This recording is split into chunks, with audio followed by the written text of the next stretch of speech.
नमस्कार साथियों, हम लोग आज सीखने वाले हैं सेट। सेट जिसको समुच्च भी कहते हैं, ठीक है। समुच्च कुछ भी नहीं, समुच्च क्या है कि किसी भी वस्तुओं का समूह है। पहला चीज समझ में आया कि किसी वस्तुओं का समूह है, लेकिन बस थोड़ा सा समूह और क्या कहते हैं समुच्च में थोड़ा सा अंतर है। देखो, एक तरफ लिख देते हैं समूह और दूसरी तरफ लिखते हैं समुच्च। तो समुच्च और समूह में अंतर, बस अगर ये समझ में आ गया तो समुच्च समझ में आ जाएगा। तो देखो, समूह किसको कहते हैं? कोई भी चीज है, कोई भी वस्तु है, जैसे गाय का समूह है, घोड़े का समूह है, गधे का समूह है, और गणित की किताबों का समूह या किताबों का समूह, क्वेश्चन का समूह, किसी भी चीज का समूह जो कह सकते हैं वो हमारा समूह हो गया, ठीक है। जैसे हम लिख सकते हैं क्या,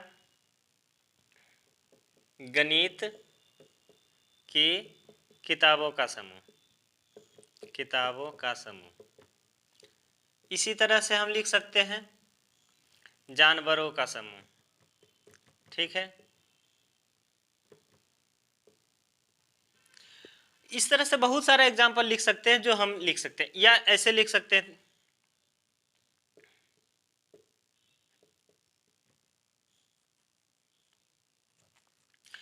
मतलब समूह का सीधा सा अर्थ है कि किसी भी चीज का समूह कह सकते हो, है ना। और समुच्च बस थोड़ा सा उससे डिफरेंस है, बस इतना ही समझ लेना। देखो, इंग्लिश में अगर इसका परिभाषा का बात किया जाए तो देखो, सेट किसको कहते हैं? A well defined, a well defined collection of object, collection of object. तो देखो, कलेक्शन ऑफ ऑब्जेक्ट्स, ये तो इसमें है, क्या है? वस्तुओं का समूह। लेकिन कैसा वस्तु? वेल डिफाइंड, मतलब सुपरिभाषित, सुपरिभाषित वस्तुओं का समूह।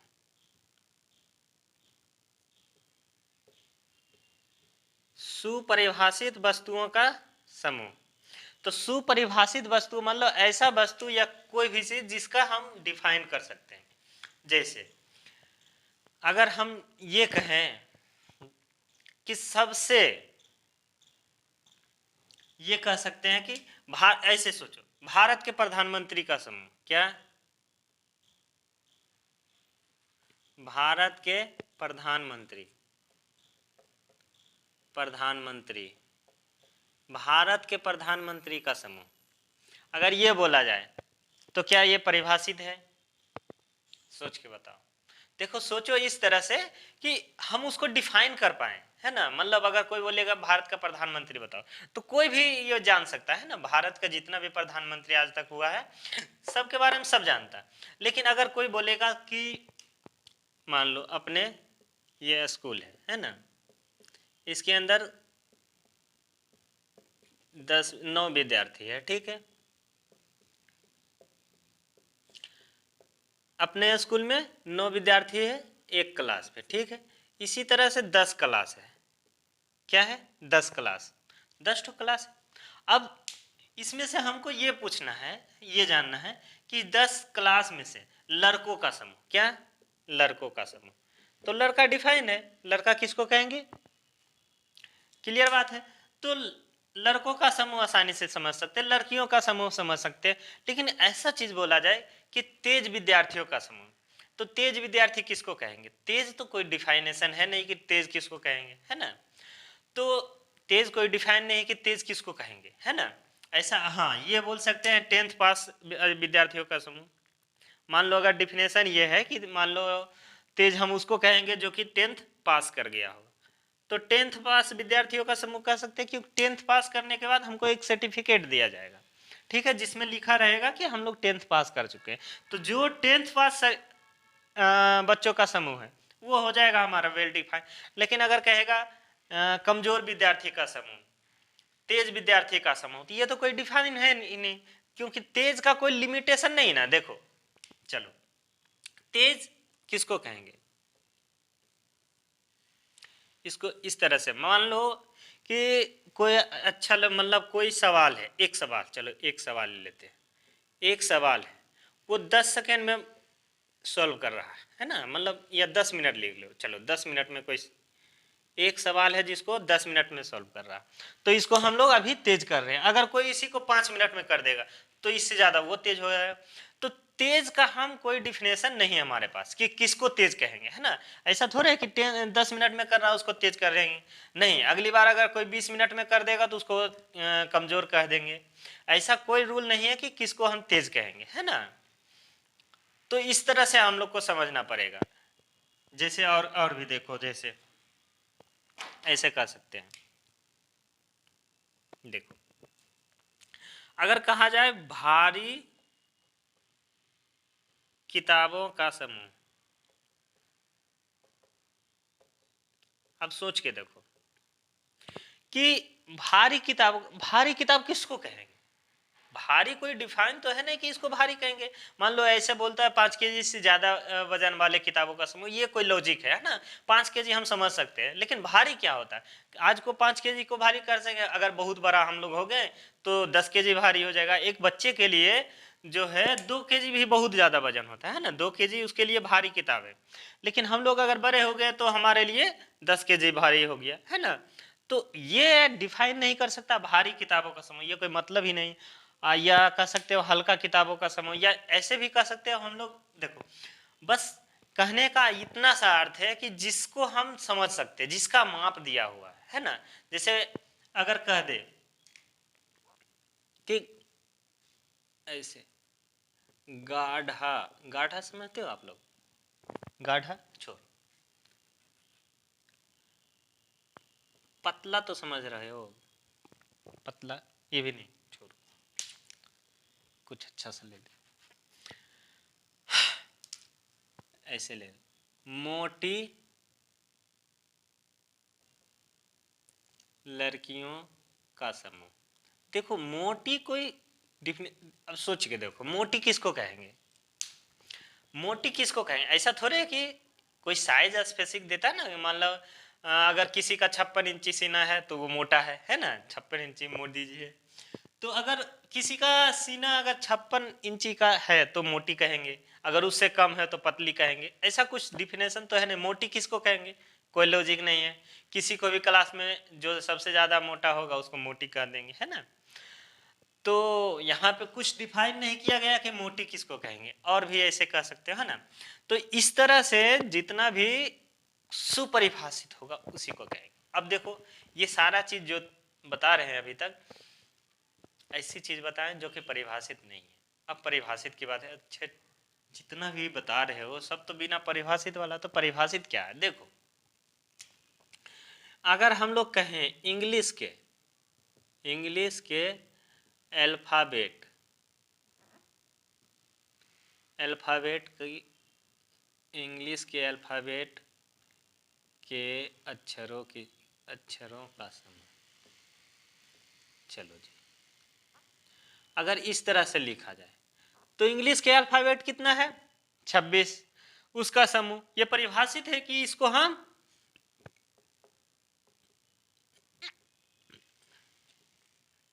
अल्फाबेट कहेंगे।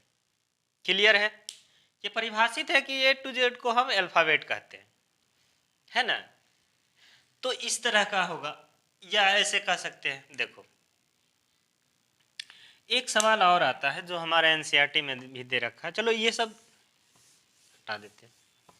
देखो ऐसे आता है, सबसे प्रसिद्ध, या तो ऐसे लिख दो प्रसिद्ध पुस्तकों का समूह। अब देखो सोच के देखो कि प्रसिद्ध किसको कहेंगे, प्रसिद्ध किसको कहेंगे। ऐसा कोई क्राइटेरिया है कि प्रसिद्ध पुस्तक किसको कहेंगे। अरे आज जो प्रसिद्ध है कल को वो अप्रसिद्ध हो जाएगा, है ना। मतलब प्रसिद्ध हम किसको कहेंगे, ये तो डिफाइन नहीं है। हाँ ऐसे पूछ लेता कि प्रेमचंद्र के नोबेल का समूह। ये बात है कि हाँ भाई सही, जो प्रेमचंद जो जितने भी नोवेल लिखे हैं, प्रेमचंद जितने भी नोवेल लिखे हैं उसका समूह है। ये पता है कि प्रेमचंद कितने पुस्तक लिखे हैं ना, या ऐसे कह सकते हैं प्रेमचंद्र के कहानियों का समूह। तो इसको हम कह सकते हैं कि हाँ भाई प्रेमचंद ने इतना कहानी लिखा है। और भी हम लोग ये ऐसे तमाम सारे क्वेश्चन होगा, बस इस पे हम लोग को क्या है ना, खुद से एनालाइज करना। बस ये बात ध्यान देना है कि ये डिफाइन है या नहीं है। अगर डिफाइन है तो समुच्चय है, डिफाइन नहीं है तो समुच्चय नहीं। क्लियर हुआ? चलो देखो अब कुछ सवाल हम बनाते हैं हम लोग। सबसे पहली चीज तो हुआ क्या, समूह किसको कहेंगे दोस्तों? समूह किसी भी वस्तुओं का समूह हो जाता है, उसी को समूह कहते हैं। कोई भी वस्तु अगर बहुत सारा है तो एक ढेर है, उसको समूह कह देंगे, है ना। देखो एक क्या कहते हैं, सवाल ये है, सोने के घरों का समूह, ये बताओ ये परिभाषित है या नहीं है, मतलब ये समुच्चय है कि नहीं, ये सोच के बताओ। देखो सोने का घर, सोने का घर परिभाषित है कि नहीं, सोच के बताओ। अरे ऐसा घर जिसमें कि जो सोना का बना होगा, क्लियर बात है कि सोने का घर है। लेकिन अगर ऐसा लिखा रहा कि अच्छे घरों का समूह, क्या अच्छे घरों का समूह, तो बताओ क्या अच्छे घर परिभाषित है? किसको अच्छे घर कहेंगे? ऐसा थोड़े कोई क्राइटेरिया ही नहीं कि इसको अच्छा घर कहेंगे, है ना। नहीं समझ में आ रहा? बस खुद से थोड़ा सा सोचो और सवाल खत्म। आज का जो सेशन है इसमें बस इतना ही समझाना है हमको कि सेट क्या होता है, और एक बार अगर आप समुच्चय को समझ गए हो तो फिर आगे सॉल्व करना बहुत आसान होगा, है ना। क्योंकि आगे जो है बाकी सारी चीज जब सेट ही नहीं है तो उसको क्या हल करोगे, तो सेट पहले पहचानना जरूरी है ना। चलो और देखते हैं। देखो माताओं का समूह, देखो माता समझ में आता, किसको माता कहते हैं, क्लियर बात है। तो ये समझ में आ रहा। अगर हम यहाँ पे लिख दें पुत्रों का समूह, ये भी समझ में आता कि पुत्र किसको कहते हैं। लेकिन ऐसा कुछ लिखे जैसे सुंदर माताओं का समूह, लोहिया। अब सुंदर माता क्या होता, सुंदर समझ में आता है, सुंदर किसको कहते हैं। ये बात जो है लड़कियों को अच्छे से समझ में आएगा। देखो ये एक लड़की है, ये दूसरी लड़की, अगर ये काली है, ठीक है, ये गोरी है, तो हम क्या कहेंगे, ये सुंदर है, ये बहुत खुश है, चलो भाई हम सुंदर है। लेकिन एक नई लड़की आ गई जो कि इससे भी ज्यादा गोरी है, क्या है, सुपर गोरी, तो ये लड़की और ज्यादा गोरी है, तो ये अब क्या है, ये ज्यादा खुश। तो यहाँ पे हम सुंदर का कोई डिफिनेशन नहीं है, अगर कोई काला है इसके सामने, ये सुंदर है, इससे ज्यादा ये सुंदर, सुंदर का कोई प्रॉपर डिफिनेशन नहीं कि इतना सुंदर है तो उसको सुंदर कहेंगे, है ना। क्लियर है? तो सुंदर का कोई डिफिनेशन नहीं है कि हम सुंदर का सके। अच्छा ये नालायक लिख दो, नालायक, नालायक पुत्र। अब नालायक भी नहीं, कोई डिफाइन नहीं, नालायक किसको कहेंगे यार, नालायक क्या होता है ना, ये डिफाइन नहीं है। बस जिसको क्या है ना, जो अपने जो कि नालायक किसको कहेंगे, कोई डिफाइन नहीं, है ना। हाँ पुत्र डिफाइन है, तो इस तरह से हम लोग समझ पाएंगे। तो देखो एनसीईआरटी में कुछ क्वेश्चन दे रखा, वो पर बनाते हैं, बाकी आप लोग बनाते रहना, है ना, मस्त है। बस इस बात पे गौर करना सिर्फ कि वो डिफाइन है या नहीं है। चलो एनसीईआरटी का हम एक दो क्वेश्चन जो दिया रखा है उसको बनाने की कोशिश करते हैं। हाँ क्या दे रखा, the most talented writer in India. इसका हिंदी देखो क्या होगा, भारत के सबसे टैलेंटेड को क्या लिख सकते हैं, तेज लिख दो तो चलो, तेज लेखक, द कलेक्शन, द मोस्ट, अच्छा कलेक्शन ऑफ द, नहीं क्या लिख सकते हैं,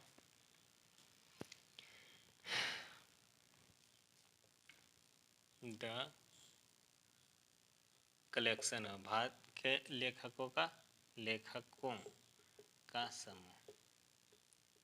चलो देखो ये हमारा क्वेश्चन, अब बताओ कि भारत के सबसे तेज लेखकों का, अब सबसे तेज का कोई देख के समझ में आता है, सबसे तेज कौन, सबसे तेज सबसे अच्छा कौन है, या अच्छा कह सकते हैं मोस्ट टैलेंटेड। टैलेंटेड का हिंदी हमको नहीं पता यार, जो लिखा है सो है। तो सबसे तेज लेखकों का समूह, ये कोई मतलब ही नहीं है। हाँ, इसके जगह लिखा रहता कि सबसे तेज हटा दो, भारत के लेखकों का समूह, तो हो सकता था। क्लियर है। और लेखक समझ में आता है, लेखक किसको कहते हैं, जो कहानी लिखता है उसको लेखक कहते हैं। लेकिन सबसे तेज लेखक किसको कहते हैं, ऐसा कोई डिफिनेशन नहीं कि जो 5 घंटा में लिख देगा ये 2 घंटा में।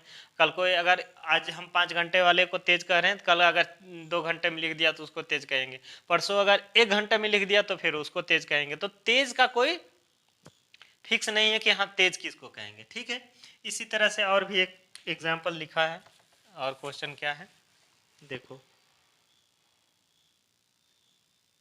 हाँ ये वाला देखो, the collection of the novel written by Munshi Premchand. देखो इसमें क्या लिखा है, प्रेमचंद्र के द्वारा लिखी गई नोबेल, नोबेल क्या होता है, नोबेल का समूह।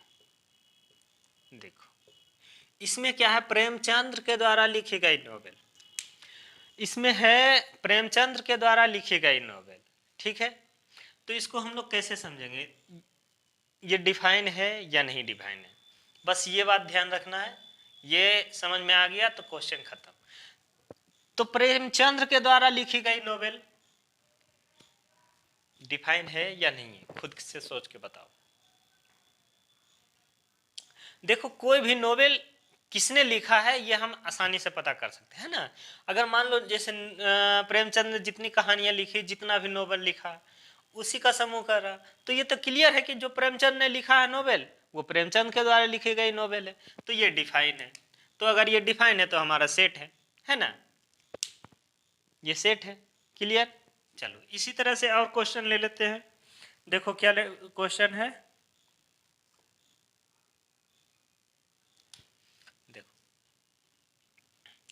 The collection of all questions in this chapter। देखो हमारा क्वेश्चन ये है, ये ऐसे इंग्लिश में भी समझ में आता है, कोई ज़्यादा हार्ड नहीं। ये लिखा है कि हमारे जो चैप्टर है ना, इस अभ्यास है, इसमें प्रश्नों का समूह, देखो इस चैप्टर, क्या लिख दो, चैप्टर ही लिख दो, चलो चैप्टर लिख देते, चैप्टर में कुल प्रश्नों का समूह।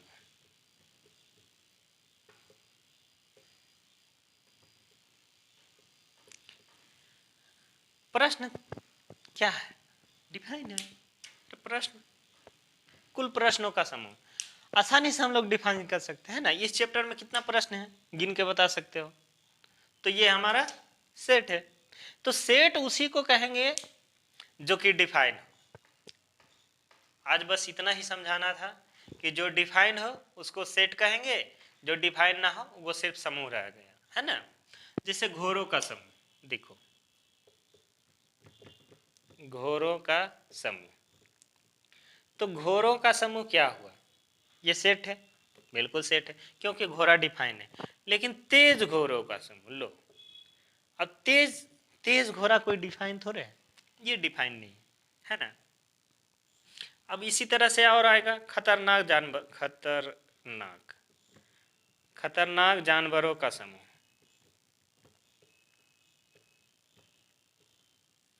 अब खतरनाक जानवर तो हमको पता नहीं है, खतरनाक किसको कहेंगे, खतरनाक किसको कहते हैं, ये कोई डिफाइनेशन है नहीं कि हाँ भाई किसी को खतरनाक कहेंगे या किसको खतरनाक नहीं कहेंगे, है ना।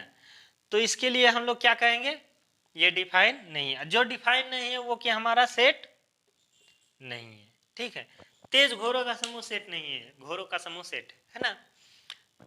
तो यहां तक हो गया, इसके बाद और समझने की कोशिश करते हैं। देखो एक दो और क्वेश्चन कर लो।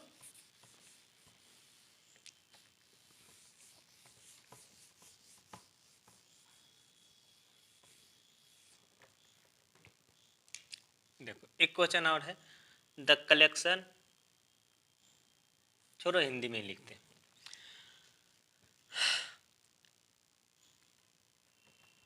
वर्ष के महीने के नाम का समूह। देखो वर्ष का जो महीना है उसका नाम डिफाइन है, क्या है, जनवरी फरवरी मार्च अप्रैल मई जून जुलाई अगस्त सितंबर अक्टूबर नवंबर दिसंबर। तो इसका समूह सेट होगा क्योंकि ये डिफाइन है कि हाँ इसको, इसका नाम ये है ना। अच्छा ये क्लियर हो गया। इसी तरह से अगर कहेगा लीप वर्ष का समूह, देखो लीप वर्ष डिफाइन है या नहीं, लीप वर्ष डिफाइन है, ऐसा साल जिसमें 366 दिन होता है, ठीक है।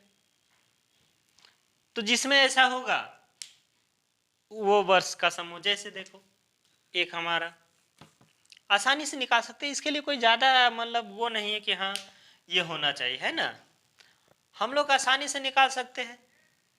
क्लियर है, चलो जी और देखते हैं एक दो।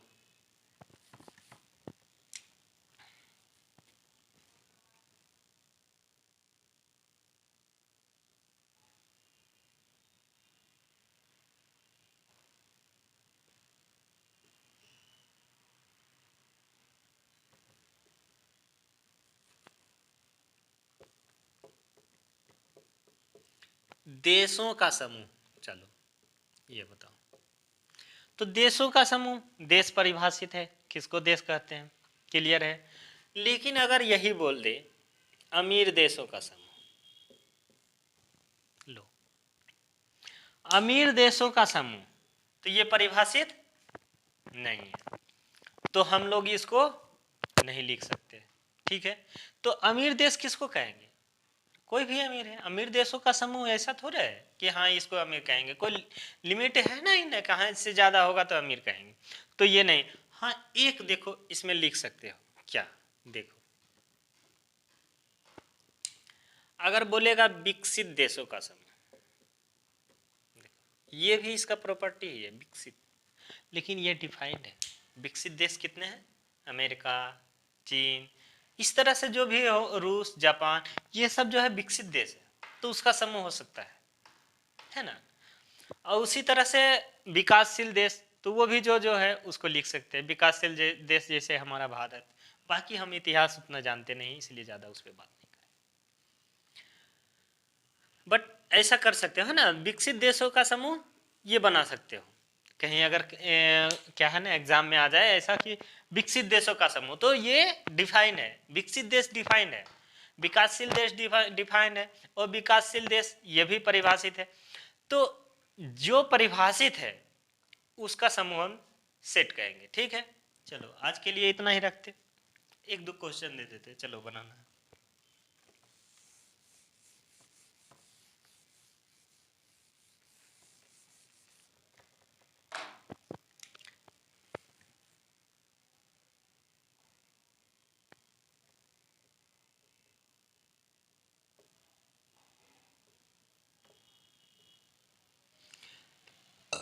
भारत के प्रथम प्रधानमंत्री।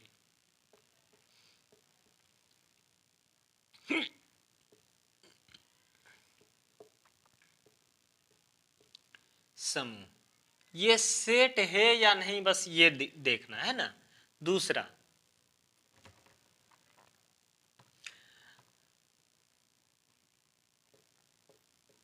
अमेरिका की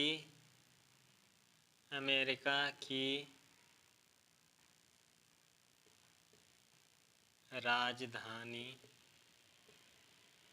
में,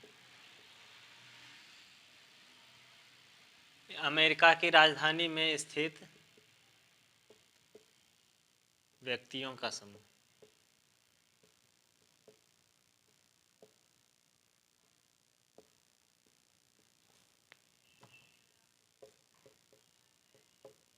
हिमालय पर उपस्थित पेड़ों का समूह।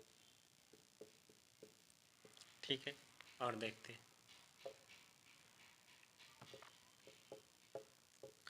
भारत के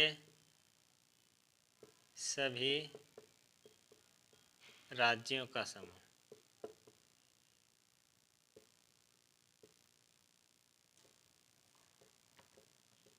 भारत के गरीब राज्यों का समूह।